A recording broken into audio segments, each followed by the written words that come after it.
Welcome students, welcome ABC classes online once again. I am Soma ma'am. पिछले कुछ दिनों से हम लोग sexual reproduction in flowering plants पढ़ रहे हैं। Sexual reproduction in flowering plants का आज चौथा लेक्चर है। इतने दिनों तक हम लोग जो भी पढ़ रहे थे वो फ्लावर के मॉर्फोलॉजी से रिलेटेड था और वो आपका 11th का पार्ट था। आज हम लोग 11th के पार्ट को कंप्लीट करेंगे और इन करेंगे आपके 12th के सिलेबस में। तो पिछले क्लास में हम लोगों ने बहुत कुछ पढ़ा। हम लोगों ने पढ़ा कि फ्लावर जो होता है वो एसेंशियल पार्ट होता है, सेक्सुअल रिप्रोडक्टिव पार्ट होता है किसी भी प्लांट का। फ्लावर में कौन कौन से होल्स होते हैं, किनको हम एसेसरी होल्ड करते हैं, किनको हम नेसेसरी होल्ड करते हैं। और पिछले वीडियो लेक्चर में हम लोगों ने male reproductive part of the flower के बारे में जाना कि मेल रिप्रोडक्टिव पार्ट कैसा होता है फ्लावर का। उसे माइक्रोस्पोरेंजियम कहते हैं। वो टेट्रास्पोरेंजिएट होता है क्योंकि उसमें 4 पॉलन सेक्स होते हैं और उन पॉलन सेक्स में पॉलन का निर्माण होता है, इसीलिए उनको हम लोग माइक्रोस्पोरेंजिया भी कहते हैं। इन सारी बातों को हम लोग पिछले वीडियो लेक्चर में हम लोग अच्छे से कवर कर चुके हैं। आज का हमारा वीडियो लेक्चर है female reproductive part of the flower, that is gynoecium. आज के वीडियो लेक्चर में हम लोग फीमेल पार्ट को बहुत अच्छे से समझेंगे क्योंकि फीमेल पार्ट में ही जो है वो फ्यूचर फ्रूट पल रहा होता है, फ्यूचर फ्रूट बनता है। तो उसके बारे में हम लोगों को आज डिटेल जानना है। कुछ हम लोग ये जो चैप्टर है स्टूडेंट्स, ये चैप्टर टोटली हम लोग कोशिश करेंगे NCERT को ही फॉलो करने का, क्योंकि कुछ ऐसे चैप्टर्स होते हैं जो टोटली जिनसे क्वेश्चन NCERT से ही आते हैं और कुछ ऐसे टॉपिक होते हैं जिन्हें हमें बाहर भी निकलना पड़ता है NCERT के। तो आज का टॉपिक हम लोग NCERT पर ही बेस्ड करके पढ़ेंगे। तो सबसे पहले हम लोग आज स्टार्ट करें गाइनोसियम। गाइनोसियम को हम लोग क्या बोलते हैं, गाइनोसियम के यूनिट को हम लोग क्या बोलते हैं, ये सभी बातें मैंने आपको पिछले वीडियो लेक्चर्स में बता दिया है। तो गाइनोसियम क्या है? It is the female reproductive part of the flower और ये किससे मिलकर बना होता है? क्योंकि इसका यूनिट कार्पेल होता है, इसीलिए किससे मिलकर बना होता है? It is made up of carpel. इसको हम लोग पिस्टिल या मेगास्पोरोफिल भी कहते हैं। तो अगर कहीं पिस्टिल या मेगास्पोरोफिल दिया रहे तो कंफ्यूज होने की जरूरत नहीं है, वो गाइनोसियम के बारे में ही वो बात कर रहा होगा। ठीक है, तो गाइनोसियम के जो यूनिट है उनको कार्पेल कहते हैं। कार्पेल को ही हम पिस्टिल भी कह सकते हैं और इसी को हम लोग मेगास्पोरोफिल भी कहते हैं क्योंकि ये साइज में बड़ा होता है। ठीक है, नेक्स्ट क्या क्या पार्ट से मिलकर एक कार्पेल बना होता है? तो ये आपका फिगर दिया हुआ है गाइनोसियम का। तो हम लोग ये फिगर देख रहे हैं, इसका मेन 3 पार्ट होता है। एक हुआ स्टिग्मा जो सबसे ऊपर वाला पार्ट है, स्टिग्मा। ये जो फनेल शेप है ये हो गया स्टाइल और ये फुला हुआ part it is known as ovary. तो एक carpel consist of 3 parts, stigma, style and ovary. Ovary जो है वो बेसल पार्ट होता है, ठीक है, क्योंकि ये सबसे नीचे है, ये बेसल पार्ट है। अब ये स्टाइल क्या करता है? ये ओवरी को स्टिग्मा से कनेक्ट करने का काम करता है। ठीक है, ये हमारे फिगर में आपको दिख रहा है कि ओवरी को स्टिग्मा से कनेक्ट कौन कर रहा है? कनेक्ट कर रहा है style. So the style connects the ovary to stigma and the stigma is the receptive part for the pollen grain. ये जो स्टिग्मा होता है ये रिसेप्टिव पार्ट होता है पॉलन ग्रेन्स का। इसका क्या मतलब, इसको बहुत अच्छे से समझिए। ठीक है, तो ये जो भी फूल होते हैं, ठीक है, जो फूल हमें देखने में अट्रैक्टिव लगते हैं, कलरफुल होते हैं, उनमें जब बटरफ्लाई आकर बैठते हैं तो बटरफ्लाई क्या करेगा? स्टिग्मा पर आकर, मान लीजिए कोई बटरफ्लाई पहले बैठा मारीगोल्ड पर और मारीगोल्ड से उड़कर वो कहाँ आएगा? रोज पर। तो वो क्या करेगा? वो उसके जो है नेक्टर खाने के दौरान वो क्या करेगा? पॉलन ग्रेन्स को, मारीगोल्ड के पॉलन ग्रेन्स को रोज के स्टिग्मा पर डाल देगा। तो स्टिग्मा जो है वो स्टिकी पार्ट होता है। ठीक है, तो स्टिग्मा स्टिकी होने के कारण जितने भी पॉलन ग्रेन्स है उनको क्या करता है? वो रिसीव करने, वहीं पर जो है पॉलन ग्रेन्स जो है वो जितने भी इंसेक्ट हैं या एयर के द्वारा जो है वो वहाँ पर गिरता है। ठीक है, stigma is the receptive part of the pollen grains. अब बात होती है कि पॉलन ग्रेन्स अगर रोज के पास मैरीगोल्ड का पॉलन ग्रेन आएगा तो क्या स्टिग्मा उसे रिसीव करेगी? क्या स्टिग्मा उसको नरिशमेंट प्रोवाइड करेगी? तो नहीं। ठीक है, तो किसी भी इंसेक्ट को या किसी भी एनिमल को या किसी भी ऐसे पॉलिनेटिंग एजेंट को पता नहीं होता कि हमें जो है गेंदे के पॉलन को गेंदे में ही गिराना है या रोज के पॉलन को रोज में ही गिराना है। ठीक है, वो कोई पोस्टमैन तो है नहीं कि उसके पास एड्रेस लिखा हुआ होगा कि आपकी चिट्ठी आप ही के घर पहुंचे, ऐसा तो नहीं है। कोई भी पॉलिनेटिंग एजेंट जो है क्या वो पोस्टमैन की तरह काम करता है? नहीं। तो उसे खुद भी पता नहीं होता कि वो पहले किस स्कूल पर बैठा था और अब जाकर किस स्कूल पर गया। तो ये जो है इतना ऊपर वाले ने ऐसा बनाया है फूलों को कि फूलों के जो स्टिग्मा है, स्टिग्मा में जब पॉलन ग्रेन गिरते हैं तो उनमें केमिकल डायलॉग होता है। ठीक है, एक केमिकल संवाद होता है, रासायनिक संवाद, केमिकल डायलॉग होता है, जिस डायलॉग के द्वारा वो पहचानता है कि ये मेरे जाति का पॉलन है कि नहीं, ये मेरे वैरायटी का पॉलन है कि नहीं। ठीक है, तो अगर गेंदे का पॉलन रोज के स्टिग्मा पर गिरेगा तो स्टिग्मा क्या करेगा? उसको रिसीव नहीं करेगा। ठीक है, उसको रिजेक्ट करेगा। तो जब वो इसको रिजेक्ट करेगा, उसको नरिशमेंट प्रोवाइड नहीं करेगा तो क्या होगा? बेचारा सूख जाएगा, ड्राई हो जाएगा और ड्राई होकर खत्म हो जाएगा। ठीक है, तो कितना अच्छा एक कोइंसिडेंस होता है, कितनी अच्छी एक कहानी छुपी होती है फूल के भी अंदर। तो बायोलॉजी बहुत इंटरेस्टिंग सब्जेक्ट है, बहुत ही इंटरेस्ट है इसके अंदर। अगर आप इसको कहानी के तरह सुनोगे तो आपको तो पता नहीं था ऐसा होता भी है। तो अभी आप लोग जान रहे हो, आगे जब हम लोग और आगे बढ़ेंगे चैप्टर में तो आपको बताएंगे कि किस तरीके से केमिकल डायलॉग इन दोनों के बीच होता है और उसके बाद क्या होता है। ठीक है, तो अभी मैंने आपको बताया कि ये जो स्टिग्मा है यही वो पार्ट है जहाँ पर कोई भी पॉलिनेटिंग एजेंट जो है वो आकर पॉलन ग्रेन्स को क्या करते हैं? गिराते हैं। और स्टिग्मा चूंकि स्टिकी पार्ट होता है तो पहले तो हर एक पॉलन को वो रिसीव करती है, लेकिन after the chemical dialogue it receives और reject the pollen grains according to their variety. ठीक है, उसके बाद नेक्स्ट पॉइंट है कि each ovary bear one or more ovule attached to the flattened cushion like placenta। अब ये प्लासेंटा क्या होता है, ओव्यूल क्या होता है? देखिए ये ओवरी है, ठीक है, ओवरी के अंदर ये ओव्यूल है। ये ओव्यूल इस तरीके से अटैच रहती है, जैसे मान लीजिए ये ओवरी है, इसके अंदर इस तरीके से इंट्यूगमेंट्स लगे रहते हैं ऐसे।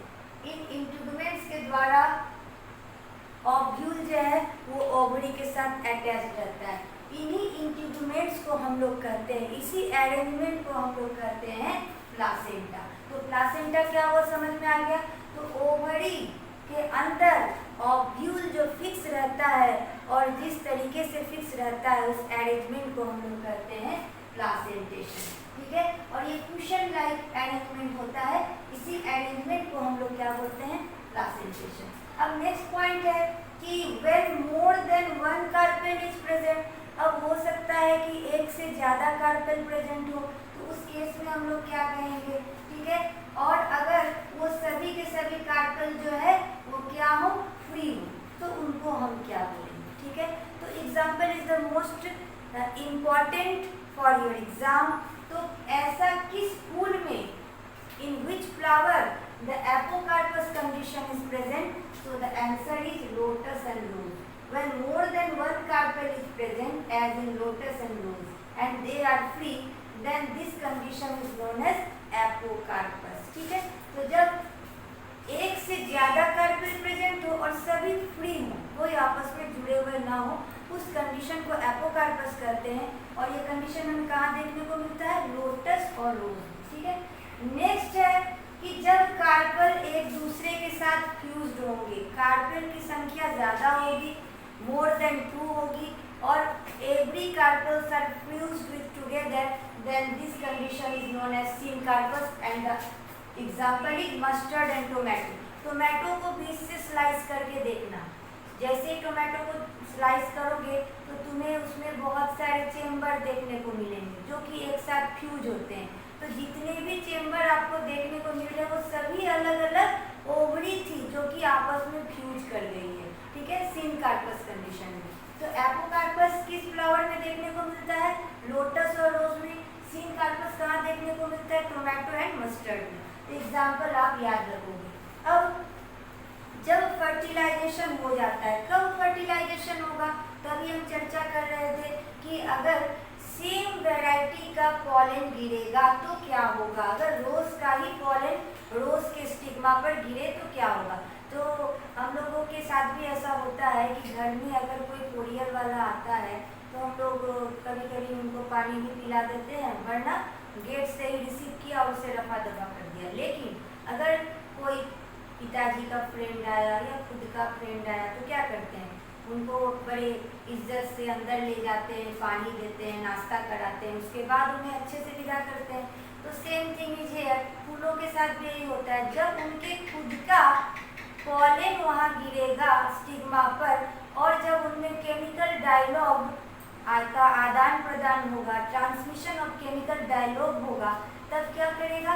तब वो स्टिग्मा उसको हाइड्रेटेड करता है, ठीक है, हाइड्रेशन प्रोवाइड करता है, न्यूट्रिशन भी प्रोवाइड करता है। हाइड्रेशन और न्यूट्रिशन कैसे प्रोवाइड करता है ये सभी हम लोग आगे पढ़ेंगे, लेकिन अभी जस्ट मैं आपको कहानी का एक रूपरेखा तैयार करके दे रही हूँ कि आप इसको पढ़ना है। कास्टिंग ऑफ द फिल्म, ठीक है।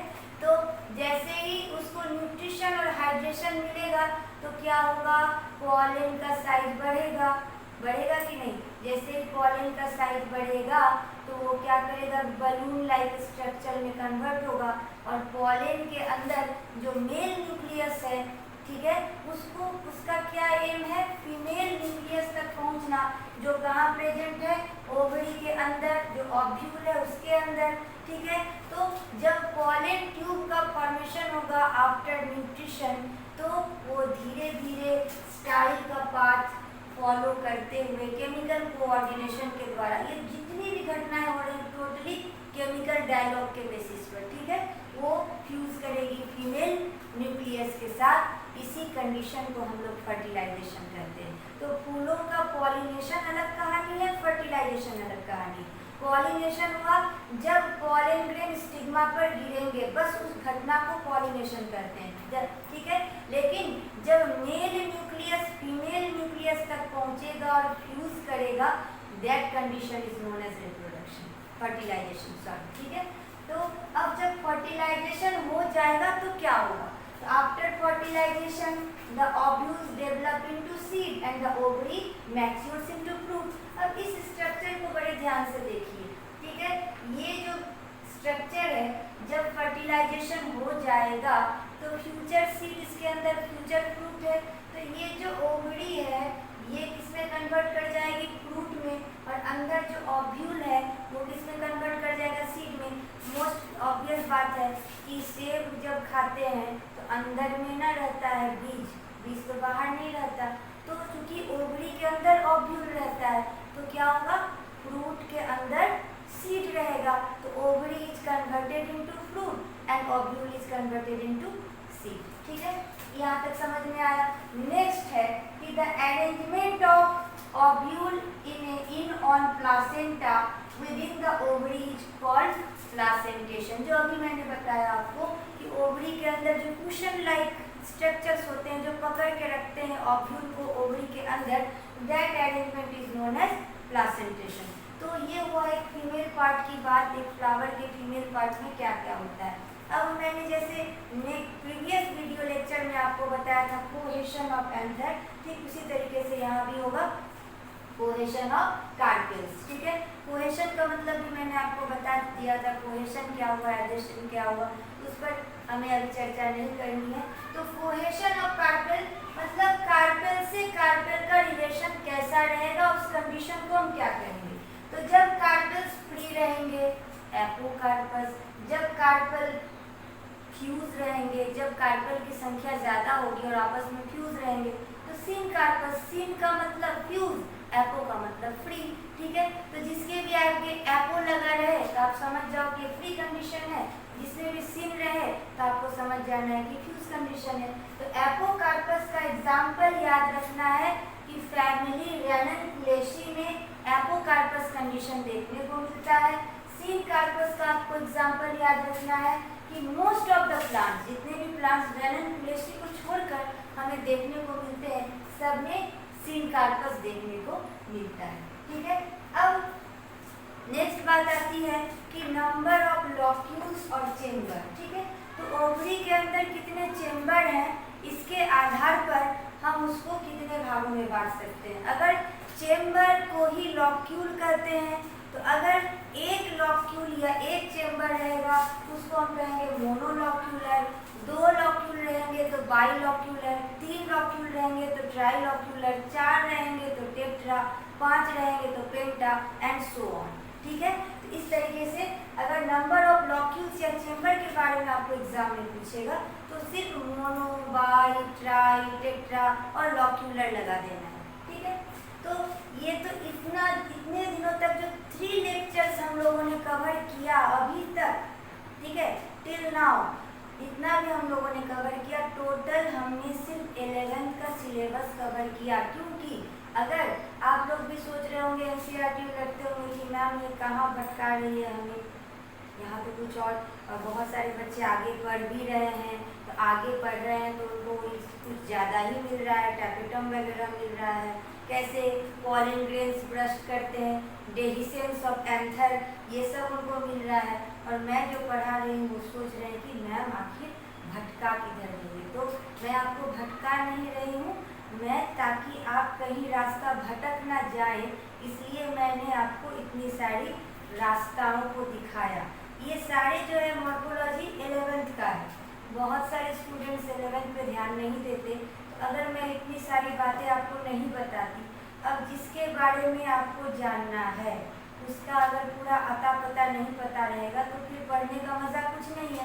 तो इतने दिनों तक ये मॉर्फोलॉजी अगर मैं आपको नहीं बताती फ्लावर का तो इंटरेस्ट आपका नहीं जगता। ठीक है, तो अब जो स्टार्ट होगा, अभी से जो स्टार्ट होगा, तो अभी से हम लोग एनसीईआरटी के 12 चैप्टर में एंटर कर रहे हैं। तो एनसीईआरटी के 12 चैप्टर में दिया हुआ है कि are we not lucky that plants reproduce sexually.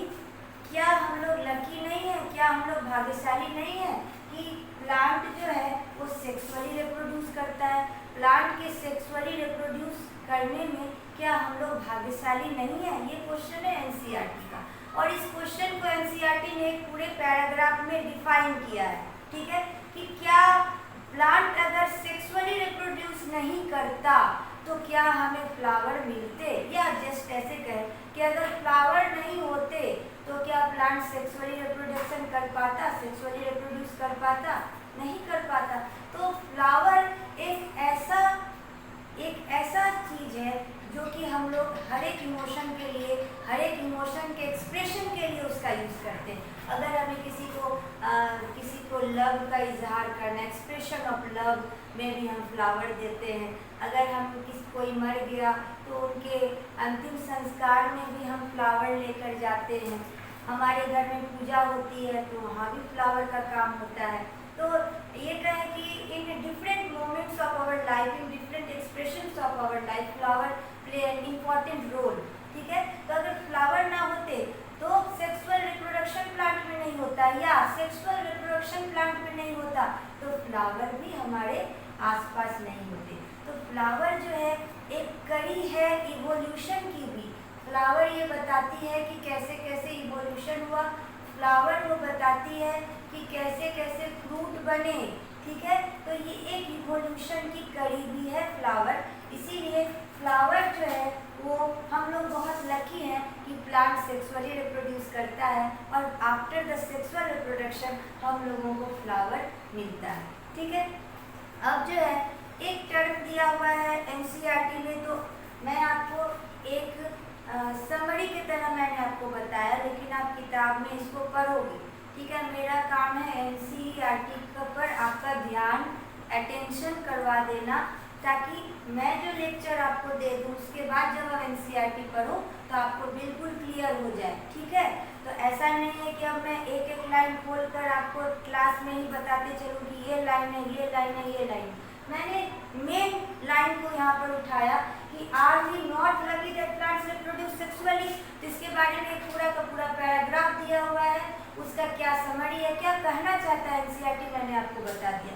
एक टर्म आपको एनसीईआरटी में मिलेगा फ्लोरल प्रीमोर्डियल, ठीक है, फ्लोरल प्रीमोर्डियल, तो आप उसमें कंफ्यूज नहीं करना है। इसका मतलब क्या होता है मैं आपको बता दूं, ठीक है। तो प्लांट के जिस हिस्से से, अच्छे से समझिए, प्लांट के या स्टेम के जिस हिस्से से फ्लावर का ओरिजिनेशन होता है या स्टेम के जिस हिस्से से फ्लावर निकलता है, उसको हम लोग, उस हिस्से को हम लोग कहते हैं फ्लोरल प्रीमोर्डियल, ठीक है। तो ये बात आप लोग जान गए। अब हम लोगों को पढ़ना है रिप्रोडक्शन, फ्लोरल रिप्रोडक्शन या sexual reproduction in flowering plant, जिसको लेकर हम चले थे। तो sexual reproduction in flowering plant में सबसे पहले हम लोग पढ़ेंगे इसको 3 भाग में बांटकर, ठीक है। इसको हम लोग चरणबद्ध तरीके से 3 पार्ट में बांटेंगे। क्या क्या बांटेंगे? Pre fertilisation event, fertilisation event and post fertilisation event. जैसे मैंने फर्स्ट चैप्टर में आपको बताया था, ठीक उसी तरह फूलों में, प्लांट के मामले में भी वही एप्लीकेबल होगा। तो प्री फर्टिलाइजेशन इवेंट का मतलब क्या हुआ कि प्लांट जो है तैयारी करेगी, प्लांट तैयारी करेगा कि अब जो है हमें सेक्सुअली मैच्योर होना है, यानी फूलों को बड़ा करना है, ठीक है। और जब हम किसी प्लांट में देख लेते हैं कि इस प्लांट में फूल होने लगे, तो इससे हम किस नतीजे पर पहुंचते हैं? इससे हम इस नतीजे पर पहुंचते हैं कि फ्लावर का वेजिटेटिव फेज, फ्लावर का जुवेनाइल फेज खत्म हो गया है और फ्लावर अब रिप्रोडक्टिव फेज की ओर आगे बढ़ चुका है, ठीक है। तो फ्लावर जब किसी भी प्लांट में लग जाते हैं, that is the indication of the sexually matured plant, okay. अब फर्टिलाइजेशन के बाद क्या क्या चेंजेस प्लांट में आएंगे उनको हम पढ़ेंगे पोस्ट फर्टिलाइजेशन इवेंट, ठीक है। तो अब फूलों का काम क्या होता है, फूलों में क्या क्या डेवलपमेंट होती है? सिर्फ मेल और फीमेल पार्ट बन जाना ही डेवलपमेंट नहीं होता, क्या क्या डेवलपमेंट फूलों में होती है? क्योंकि फूल खुद से पॉलिनेट नहीं कर पाते, उसे एजेंट की जरूरत होती है। तो तरह तरह के फूल होते हैं और तरह तरह के एजेंट होते हैं, पॉलिनेटिंग एजेंट, जो पॉलिनेशन करवाने का काम करते हैं। तो खासकर जो फूल देखने में अट्रैक्टिव होते हैं, जिनमें सुगंध होती है, फ्रेग्रेंस होता है, वो फूल जो है वो कीट पतंग, इंसेक्ट से पॉलिनेटेड होती है, ठीक है। तो ऐसे फूलों में जो फ्रेग्रेंस होता है वो भी हार्मोनल चेंज है, वो भी ग्लैंड से निकलता है, ठीक है। तो फूलों में जिस ग्लैंड से फ्रेग्रेंस निकलता है उसको ऑस्मोफोर कहते हैं, ठीक है। फूल से के जिस ग्लैंड से फ्रेग्रेंस निकलता है उसको हम ऑस्मोफोर कहते हैं। तो ऑस्मोफोर ग्लैंड से फ्रेग्रेंस निकलते हैं, फ्रेग्रेंस बहुत दूर तक क्यों फैल जाते हैं? अगर मान लीजिए कभी कभी फूल इतने ज़्यादा, चमेली के फूल हों या रजनीगंधा के फूल हों, वो इतना फैलते क्यों? छोटा सा फूल है लेकिन अगल बगल को पूरा क्या करते हैं, वो फ्रेग्रेंस से भर देते हैं, due to the volatile nature, ठीक है। तो फूलों के जो फ्रेग्रेंस होते हैं, जो ऑस्मोफोर ग्लैंड से निकलते हैं, वो वोलाटाइल इन नेचर होते हैं और हवा में बहुत तेजी से और आसानी से फैल जाते हैं, जिस कारण से फूलों की सुगंध बहुत दूर तक जाती है और बहुत दिनों तक भी रहती है, ठीक है।